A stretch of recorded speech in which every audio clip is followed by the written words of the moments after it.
Hello friends.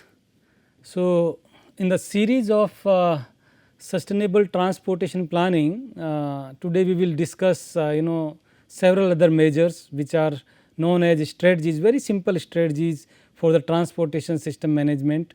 So, different planning and approaches which we are discussing today in that series. This is the last lecture regarding planning, but this will give you an idea that what different kind of measures can really help us to better plan the traffic system. So, we will see like transportation systems management. So, the planning is nothing but to manage the system, basically to plan for management of the transportation system, and then we will look around strategies for transportation system management, maybe one or mixture of these strategies which are listed here, like it can prohibit right turning movement, okay, means because after all we want to reduce congestion, we want to have the movement or mobility very smooth and very efficient. So, for that purpose we can apply one or more measures which are listed here. One way street sometimes we can do, because looking at traffic volume, if on one side if it is not going in a good number, then the whole street can be on one way, because otherwise on other side will be lot of traffic. So, that will create congestion and traffic jam. Then carpooling means policies which can enhance or improve or encourage the people to carpooling, then it will improve the traffic situation. Staggering of office hours, so that different office hours can be assigned to different activities, so that all people do not go at the same time, otherwise volume of the traffic will be high at a particular time slot. Then chartered buses, some institutions have chartered buses, so that people come together and that way a number of cars will be reduced, otherwise they will need to drive their own car, and then that will create situation of traffic jam.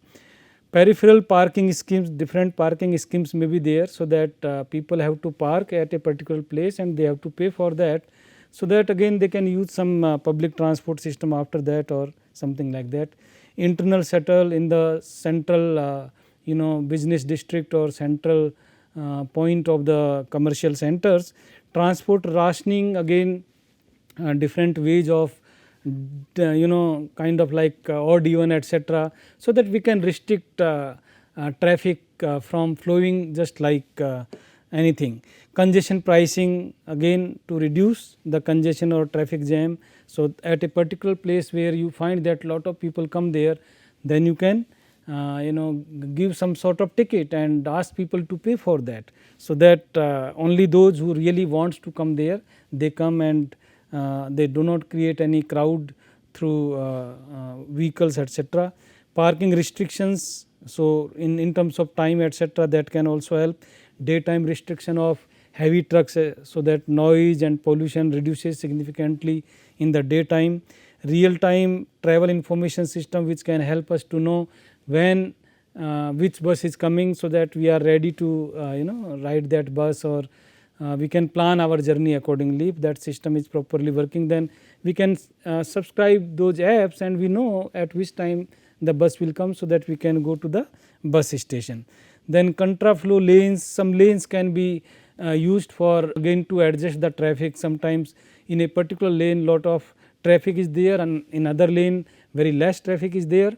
So, the traffic which is in the in a lane where lot of traffic is there, which can be diverted in other lane also. So, in opposite direction can also traffic flow, and that way we can save this situation of congestion. Exclusive bus lanes which we have seen in BRTS system. So, those kind of measures can also be adopted, and ultimately we will conclude how this can help us to manage the transportation system in best way. So, you see why do we need the transportation system management?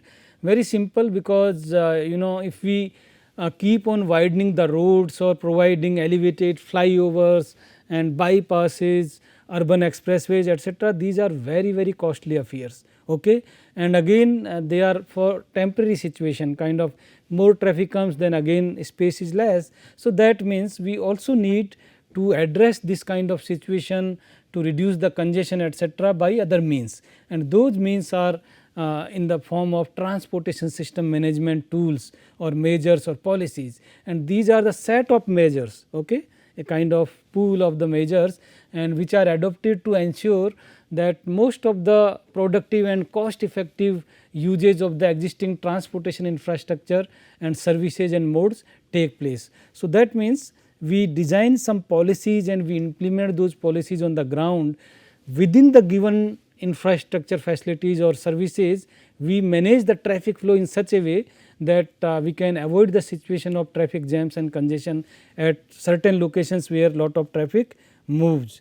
So, what we do, like these are kind of things, for example, we can prohibit right turn, we can prohibit left turn, we can prohibit U-turn, so that traffic smoothly flows in a particular direction, and those situations which could be because of this turning, which could be like traffic jam situation, that can be avoided. So, these where saturation happens, those kind of capacity at the intersection, there these kind of situations help to avoid the congestion.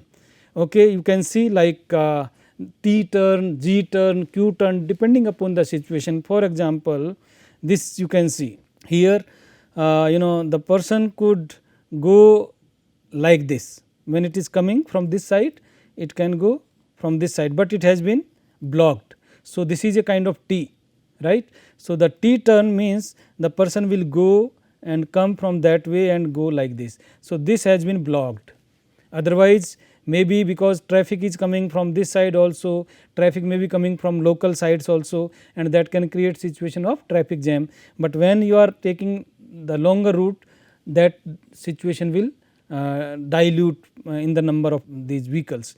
G turn is like, for example, here again this particular road has been blocked. So, straight you do not go, but and also this is also blocked here. So, nobody can turn on this direction. So, the person will come here, it will be taking this route. So, that means again this is blocked. So, directly you can't go and take this turn, it is here blocked, you have to take this turn, this is called G turn. Similarly, Q turn means the person who is coming from this side, he could go like this. So, this is blocked here, that means you have to go directly, then come on that way, and this is a kind of Q turn. So, these kind of T turn, G turn, Q turn, all these kind of geometrical flow patterns are used to mitigate the situation of traffic jam and congestion. So, traffic is diverted in a particular fashion, that is why the nomenclature is coming in that way, like T turn or G turn, like those.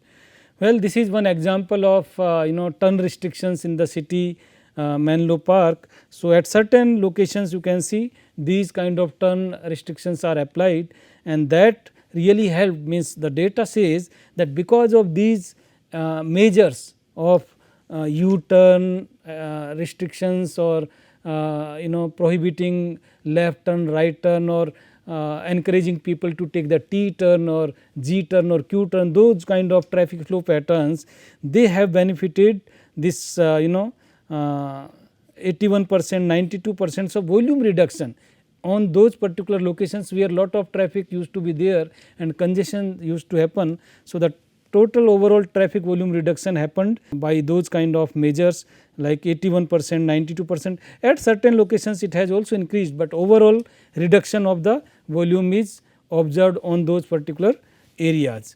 One way streets, so again when in a certain direction if lot of traffic is there, then better to make it one lane only, and so that only the few vehicles which were coming from opposite direction, they can take other route, right. So, that way we can again help the lot of traffic to go in one direction. So, these are intended to improve the traffic flow and to also increase the capacity of a particular lane and to reduce the delays. Otherwise, traffic will move very slowly when lot of volume of the traffic is there, and lot of fuel will be burnt, emissions will be there, air quality will deteriorate, and time will also be taken lot of for traversing.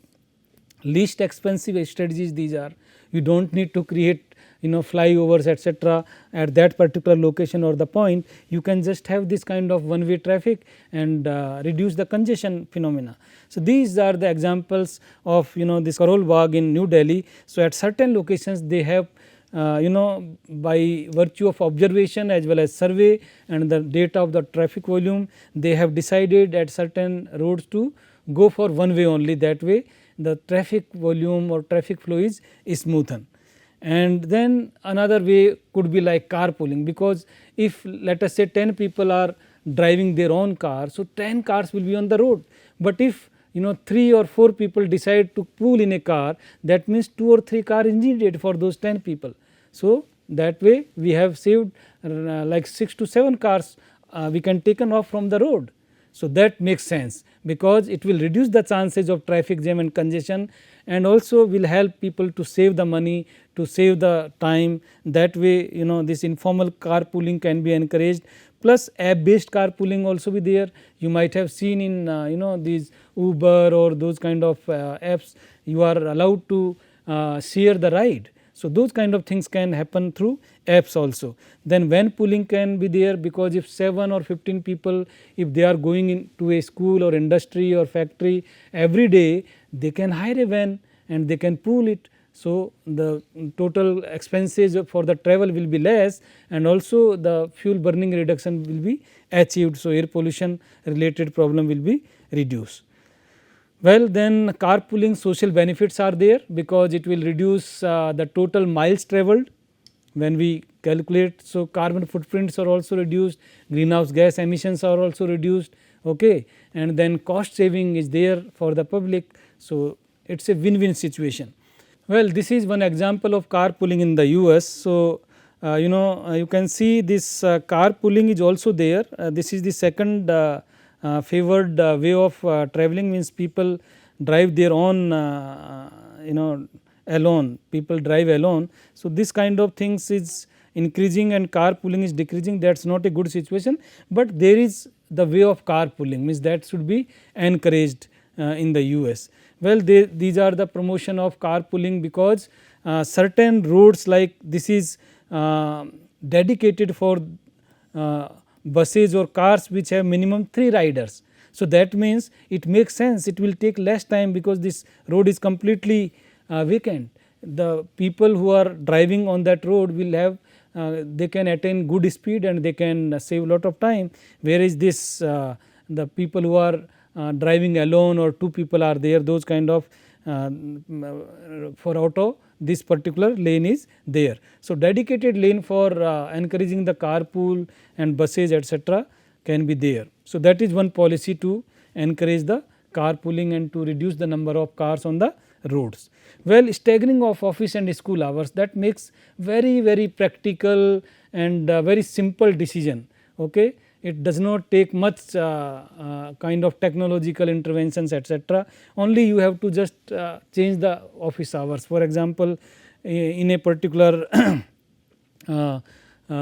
school or in a particular factory, if you can divide the classes or some set of people whose work is not dependent on each other, okay. So, you can say that those many people will come like 7 am or 8 am, other people will come 10 am, or you can decide according to the different service industries, like when office hours are open at 10 am or 9 am, then you can ask certain kind of office. At one category of office will open at say 7 am, other category of office will open at 8 am. So, those kind of differentiation in time, that staggering of time really help to reduce the traffic on the road. So, this is very simple example of reducing the traffic and improving the environment.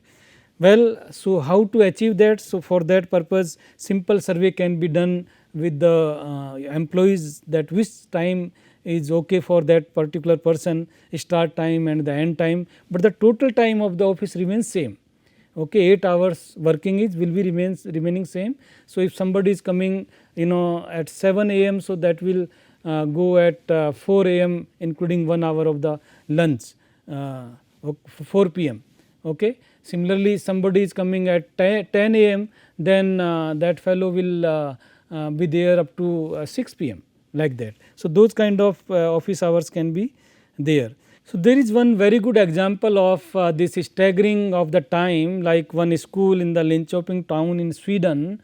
They have implemented this particular policy of different timings for one third of the classes half an hour before of the designated time, one third half an hour later, and one third on the same timing of the school. So, that way you see, suppose 100 buses were needed, for example, if time was not there for 3 segments. So, 100 buses would be required, but if time is staggered, so the requirement of the number of buses will be less. So, that means investment is less, and the one bus can go in the half an hour before, and the that bus can again route for the second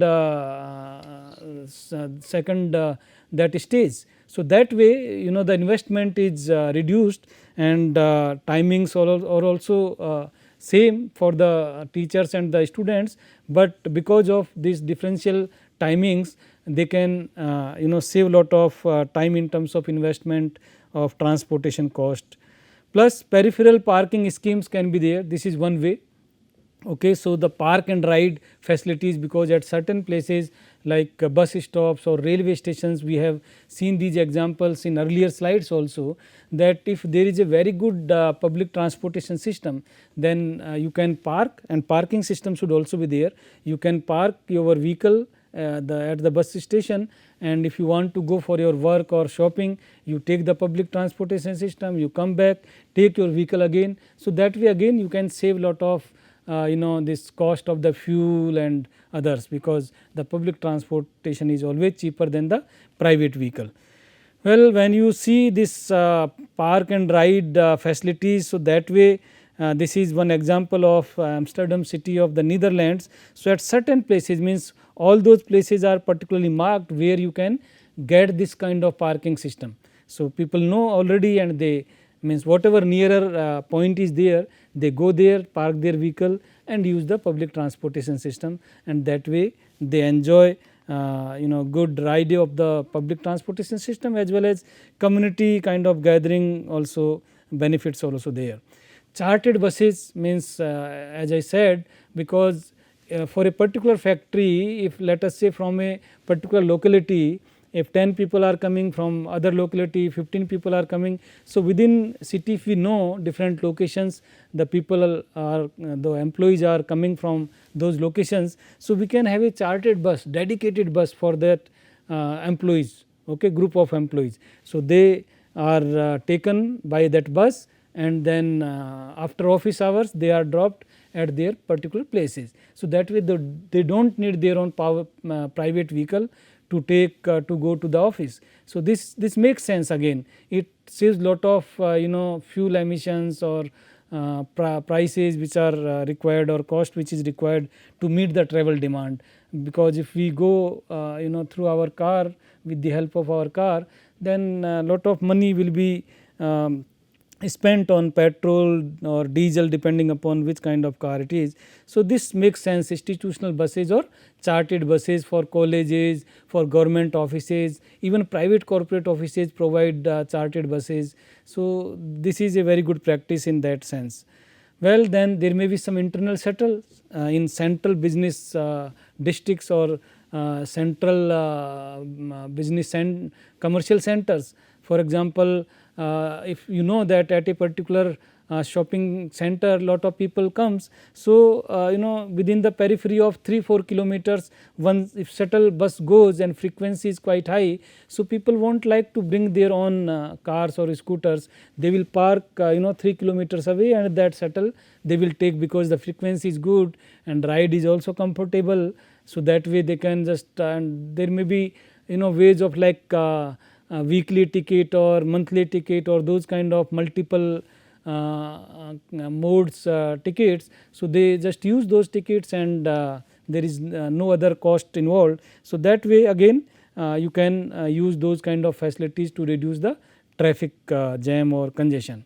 Well, this is the example of National University of Singapore, where these institutional buses, those chartered buses or shuttle buses services are there. So, this kind of timetable is available.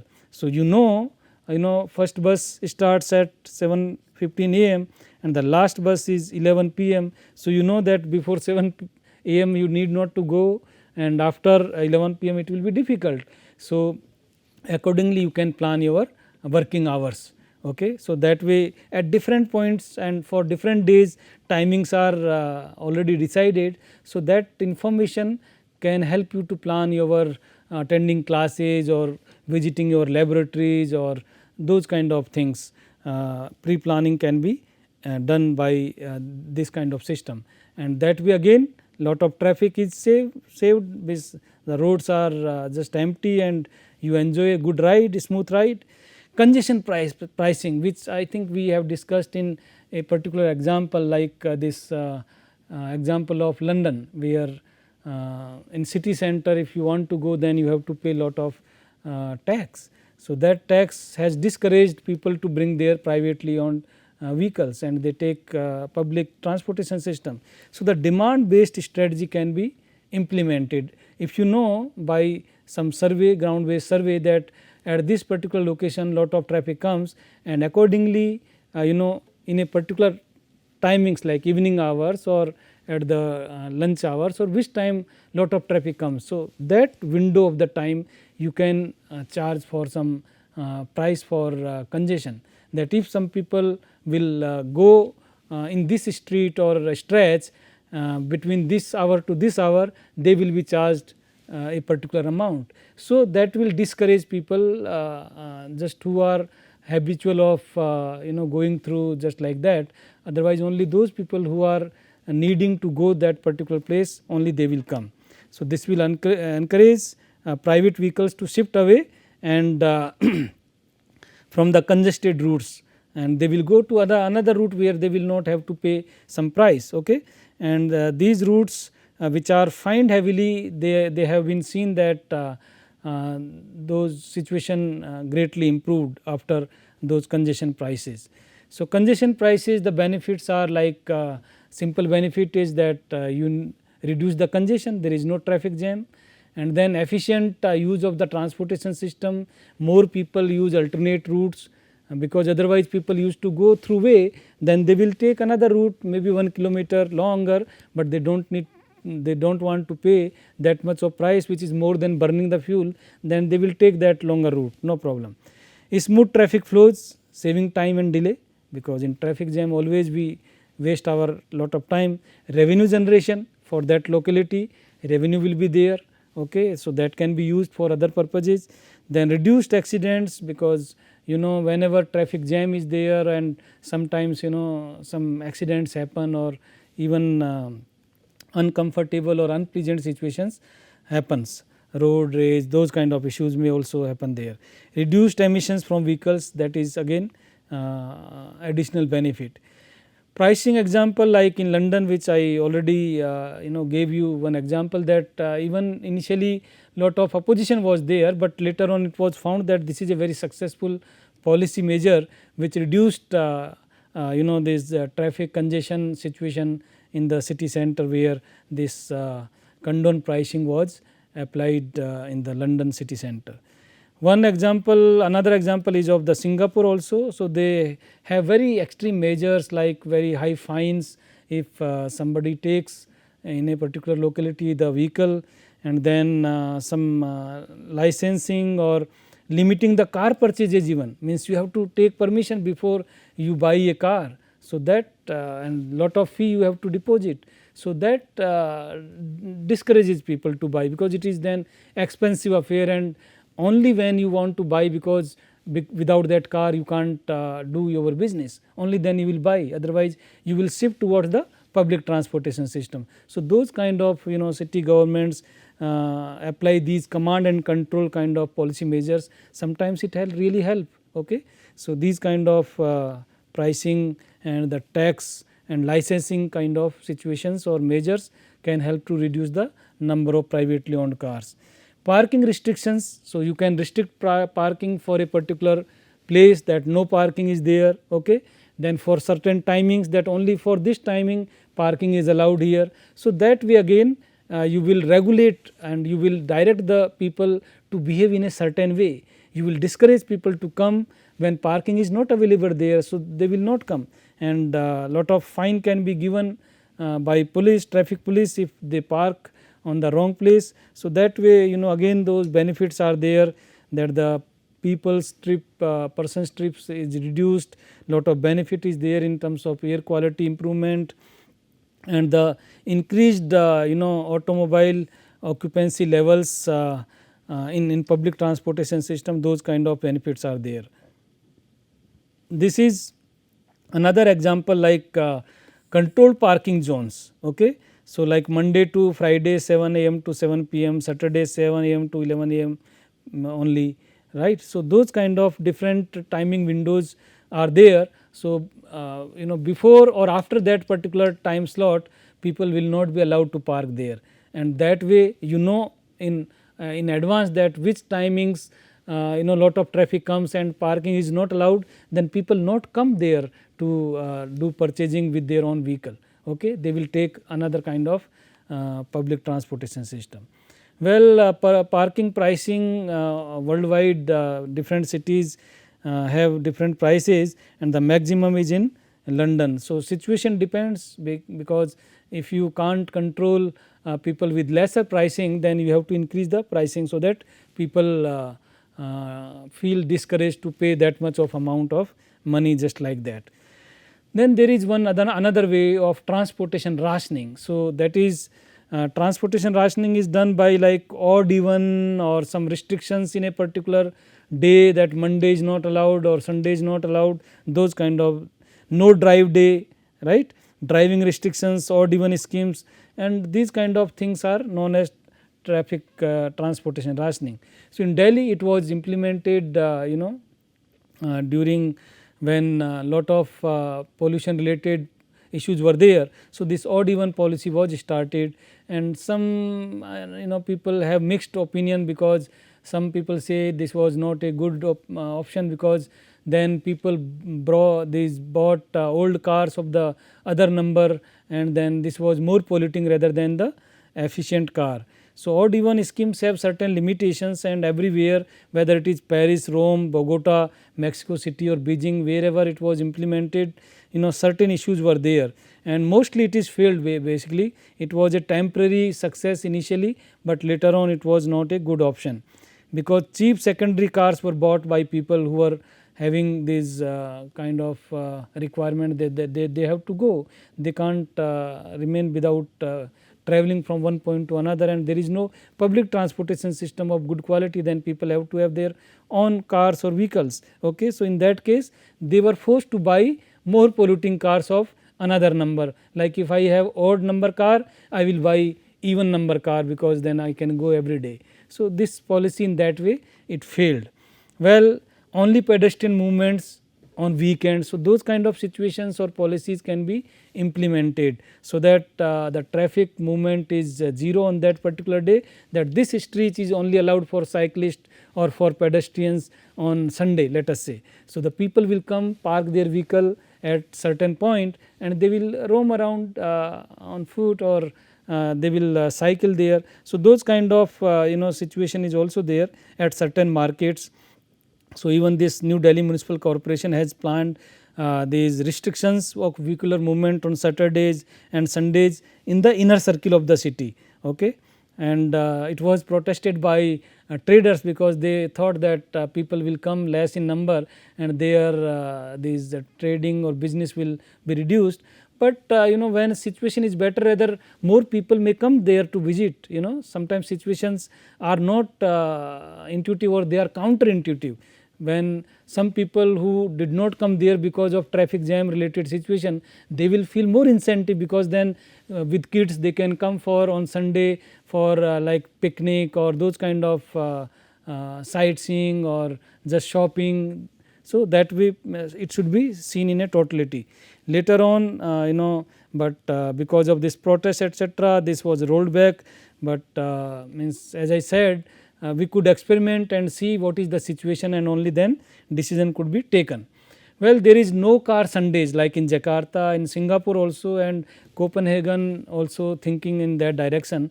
So, most of the days central Jakarta is noisy, polluted and very congested, but on Sundays it's the situation is quite opposite. Okay, so people feel motivated to go on those particular routes on Sundays, okay, by public transportation system. Restrictions on entry of trucks during daytime, again you can reduce the noise, or if traffic jam is there because of trucks, etc.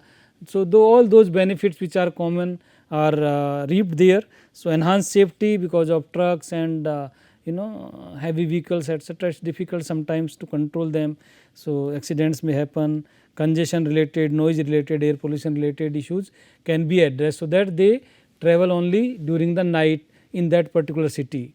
Like some in Delhi also it was a rule, now peripheral highway is there. So, they do not need to cross the Delhi, otherwise earlier they used to cross Delhi in the night only. So, those kind of situations may be in certain pockets of a city or in a whole city.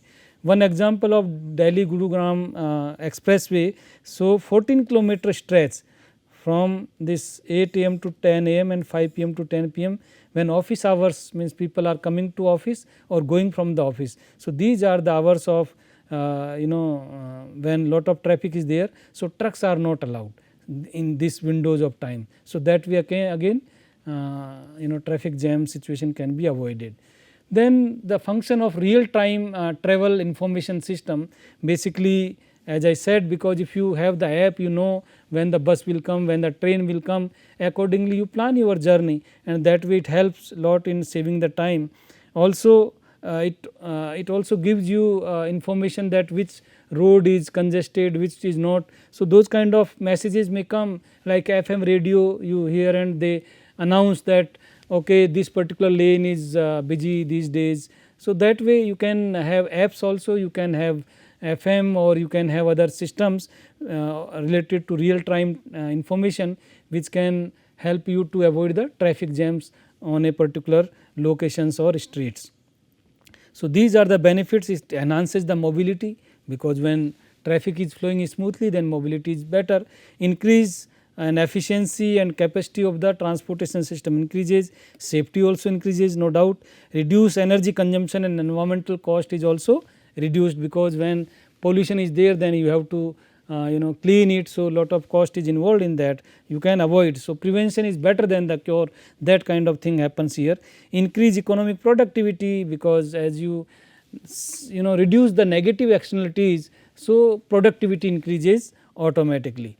Well, one example was of this contra flow lanes. So, you can see like this is the normal day. So, 2 lanes of this side, 2 lanes of that side, but in when congestion is more in a particular time window, so you can just allow one way only. So, that way this particular lane has been used for going that direction. Only one lane can also be used, this like one lane can be used for this also. So, that way you can play with depending upon how much traffic is there. You can see these examples like normal flow in morning, again this has been used by going this particular that way, the whole road is being used. Okay. And in the evening, this particular lane has been used for coming, this was for going. So, because lot of traffic is coming from this side in the evening, so the whole lane is for coming only, there is no traffic to go on that side. So, that way in the morning and evening hours, when looking at the traffic flow direction and the situation, you can use this contra flow related scheme. Contra flow bus lane can also be there, like traffic is going there, but this bus is coming from that direction, as we have seen in other examples also, because the traffic, most of the traffic is coming from this direction in a particular time period. Okay. Similarly, you can see some examples of bicycle lanes. So, those are dedicated, and even in opposite direction that can be occupied by bicycles. Similarly, like the traffic is moving in certain directions, but it is not allowed, like traffic is not allowed to this direction, only bicycles are allowed. So, this is the example of Dublin city, right. So, these kind of examples can help us to reduce the congestion and improve the traffic flow. Well, exclusive bus lanes which we have seen in detail in case of BRTS system. So, those kind of things are there, like bus lane is there, no car or scooter will be there. So, bus will have a throwaway, it will have a good speed. So, again it will save lot of time. So, people will feel that it is better to ride in the bus rather than driving our own vehicle, because lot of time will be saved, cost will be saved. So, these are the dedicated bus lanes which can be used for those purpose. Example of exclusive bus lane in Ahmedabad, which we have discussed in earlier lecture also. So, these are again dedicated lanes for the buses, so that they can move with the speed and in time. Well, when we talk about the sustainable transportation, when we talk about the whole transportation system, it is a complex phenomena in the sense, because it is associated with different components and dimensions. For example, depletion of energy resources or the solid waste generation, water pollution, etc. But if we are responsible from individual to national level, at family level, organization level, okay, different responsibilities if we honor, then we can solve these problems. For example, solid waste related issues at family and individual level we can solve, okay. Traffic safety, congestion related issues, national and state policy measures can be adopted in that way. So, in an integrated or holistic way only we can address these issues. So, we have to tame this complex sustainable transportation system in a holistic way. Well, when we conclude about these strategies for managing the transportation system through better planning, then we can see that the peak hour congestions in a particular city or in a city at a particular location, that can be addressed by several measures which we have seen. Very simple measures, very simple tools, from congestion pricing to one lane, or like T turn or Q turn, those kind of issues, and then choosing the right strategy and combination of right strategies, we can reap the good results, so that smooth traffic flow is there. And then we can reduce the number of private vehicles on the streets or roads, and we can shift the population from privately owned vehicle to public transportation vehicle, whether it is chartered buses or good carpooling, those kind of issues, and that way we can reduce lot of emissions, and we can even save lot of cost also. So, this is all for today. So, that way we have finished the planning related lectures. Now, in next lecture we will discuss about life cycle assessment related issues, and before that, if you want to know more about transportation planning, so this is the exhaustive list of references which you can go through. So, thank you for your kind attention. See you again in the next lecture. Thanks again.